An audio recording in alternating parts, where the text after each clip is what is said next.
Soyez les bienvenus sur la chaîne Réveil Spirituel. Dans ce nouvel épisode, nous allons voir comment j'ai découvert et développé mon magnétisme. Vous allez également comprendre mon parcours et les différentes étapes que j'ai franchies jusqu'à ce jour. Bonjour, je m'appelle Thierry, j'ai 39 ans, je suis originaire de Moselle, dans le nord-est de la France, et ça va faire maintenant près de 16 ans que je suis sur la région parisienne. D'un point de vue professionnel, je travaille dans le milieu financier depuis 16 ans. Et au cours de ces 16 ans, en fin de compte, le stress de la vie parisienne a pris le dessus malheureusement sur ma santé. J'ai eu quelques petits soucis de santé, de l'ordre de des vertiges, des problèmes de vent, des palpitations cardiaques, voilà. Donc j'ai décidé de faire quelque chose pour ma santé et alors dans un premier temps j'ai commencé à prendre des médicaments, des décontractants avec un médecin. Mais malheureusement, je voyais que ça ne me réussissait pas du tout. Du coup, j'ai essayé de trouver des solutions alternatives. Alors, j'ai essayé par exemple les massages shiatsu, j'ai essayé l'acupuncture, j'ai essayé la chiropractie. Les bénéfices de ces soins étaient malheureusement de courte durée. Un jour, ma compagne, elle a rencontré une magnétiseuse, elle a fait une séance avec elle et elle m'a dit « Thierry, clairement, tu devrais la rencontrer parce qu'elle a quelque chose de particulier, très très spécial et je pense que ça te fera du bien. » Bon, j'ai dit au point j'en suis, pourquoi pas. Donc je suis allé rencontrer cette magnétiseuse, qui s'appelle Caroline. Elle m'a également dit qu'a priori, moi, j'avais un grand potentiel en magnétisme. Et première réaction, en fin de compte, ça m'a fait énormément rire. Je me suis dit, waouh, ça y est, j'ai des super pouvoirs, je suis un super héros, ça va être génial, je vais pouvoir en profiter un peu de cette manière-là. Elle m'a donc donné des conseils pour développer ce magnétisme, plusieurs exercices à faire. Donc le premier exercice par exemple c'était en fin de compte de sentir une boule d'énergie entre les mains. Donc tout simplement vous rapprochez vos mains, vous frottez vos mains les unes contre les autres pour activer les chakras au niveau des mains. Et vous fermez les yeux et vous essayez de ressentir en fin de compte entre vos mains une boule d'énergie. Comme s'il y avait des aimants entre vos mains, vos mains qui se reposent petit à petit. J'ai fait d'autres exercices. Donc un autre exercice qui m'avait conseillé, c'était de travailler sur des tomates. Donc il fallait prendre 2 tomates issues d'un même plant, une même grappe. Et donc ce qu'il fallait faire, c'était séparer les 2 tomates sur 2 petites assiettes, par exemple, de coupelles, ce que j'ai fait. Et tous les jours, je devais travailler sur cette tomate, lui donner d'une bonne énergie, mentaliser le fait que je lui donne énormément d'énergie, d'amour à cette tomate.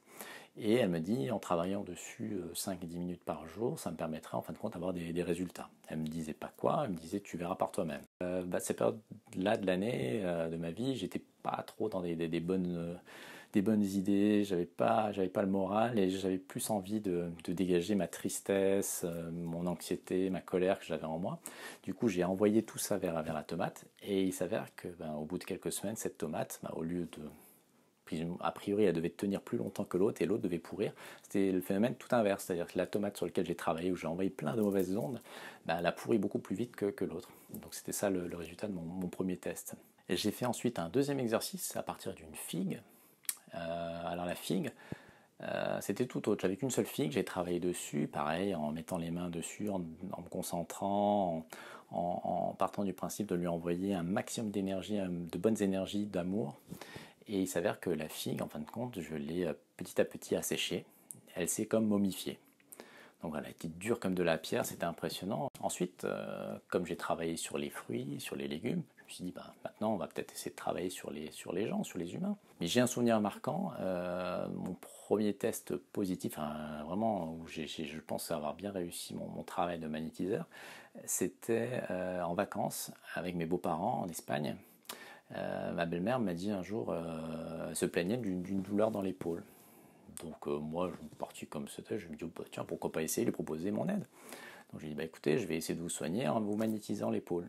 Au bout de 10 minutes, je lui ai demandé ce qu'elle avait ressenti. Elle m'a dit qu'elle avait ressenti plus ou moins quelques vagues de chaleur, mais voilà, sans trop de résultats. Et puis à la fin, je lui ai demandé, mais est-ce que vous avez encore mal?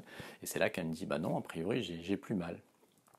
Alors ce qui est plus drôle dans tout ça, c'est que quelques minutes après, on allait faire une petite promenade. Et en marchant, je dis, tiens, bizarrement, je sens une douleur au niveau de l'épaule. Et c'est là que j'ai réalisé que c'était la douleur au même endroit que j'ai traité, où j'ai traité ma belle-mère. Donc exactement la même douleur. Donc en fin de compte, j'avais récupéré son mal. Alors, certains disent, bon, a priori, qu'en magnétisant, si on ne se protège pas, on peut récupérer les douleurs de nos patients. Bon, en l'occurrence, bon, maintenant, avec l'expérience, je pratique différemment. Donc maintenant, ce que je fais, c'est que je demande à mes guides, tout simplement, si je peux traiter la personne, si je peux travailler sur la personne. Voilà. Je me suis également beaucoup documenté en lisant des livres, et je me souviens surtout de mon premier livre que j'ai lu, qui s'appelait Le magnétisme quand l'énergie guérit, de Florian Lucas. Je l'ai rencontré sur un salon ésotérique. Il faisait dédicacer son livre et donc je suis allé le rencontrer et je lui ai dit tout le bien que je pensais de son livre. En complément de tous les livres que j'ai pu lire, des vidéos que j'ai pu trouver sur YouTube au sujet du magnétisme, un jour j'ai décidé de me former à travers un stage. Et un jour on m'a parlé d'un certain Vincent qui faisait des stages sur Paris sur 2 jours. Donc j'ai dit parfait, c'est fait pour moi. Mais en fin de compte, petit à petit, plus les heures défilaient, plus j'avais l'impression, je me dis finalement ça je connais. J'apprenais des choses mais pour lesquelles j'avais déjà des connaissances à la base. Et donc je me dis finalement j'étais pas si novice que ça. Ce qu'il me fallait surtout c'était avoir un cadre, quelqu'un qui m'encourage, qui me dise oui ce que tu fais là c'est bon, tu es là dans la bonne voie. Et donc après ce stage, je me suis dit ça y est, je peux devenir magnétiseur, je vais essayer, je vais faire le bien autour de moi. Donc je me dis je vais proposer mes services gratuitement autour de moi pour essayer de m'entraîner. Je me dis plus je vais pratiquer, mieux ce sera et plus je vais développer mon magnétisme et voilà. Donc je me suis inscrit sur des groupes sur Facebook pour proposer mes services. Il y en a un qui a bien marché et j'étais agréablement surpris, c'était avec une maman d'un petit garçon. Le petit garçon avait des problèmes au niveau des dents, il avait une poussée dentaire qui l'empêchait de manger correctement et de dormir surtout. Donc j'ai fait un soin à distance et j'ai demandé le retour de la maman et la maman m'a dit écoutez, a priori il a très bien dormi et il a réunouveau à manger. Donc j'avais une super grande satisfaction après ce soin-là. Néanmoins, au fond de moi, j'ai vraiment ressenti que j'allais pas en faire une activité professionnelle. Et donc un jour, j'ai fait une guidance avec un certain Romain, donc Romain que j'ai interviewé sur ma chaîne à la toute première vidéo. Donc il m'a fait une guidance et il m'a dit qu'a priori le magnétisme, oui, j'allais l'utiliser, mais pas comme je pensais, pas forcément sur les personnes, mais plus orienté géobiologie. Donc voilà, concrètement, mon chemin de vie, a priori, s'orienterait pour une activité professionnelle, on va dire partielle, au moins à mi-temps, on va dire, sur l'activité de géobiologie. Et ça, écoutez, en ce moment, je suis en plein dedans, en pleine recherche, en pleine formation, j'essaie de me documenter à ce sujet. Voilà, et je ferai le point avec vous un peu plus tard dans une autre vidéo, d'ici quelques mois peut-être, en vous annonçant peut-être des bonnes nouvelles. Voilà, sur ce, écoutez, je vous remercie encore de suivre mes vidéos, ça me fait vraiment plaisir. Continuez de vous abonner, n'hésitez pas. Et puis à très bientôt pour une nouvelle vidéo. Au revoir.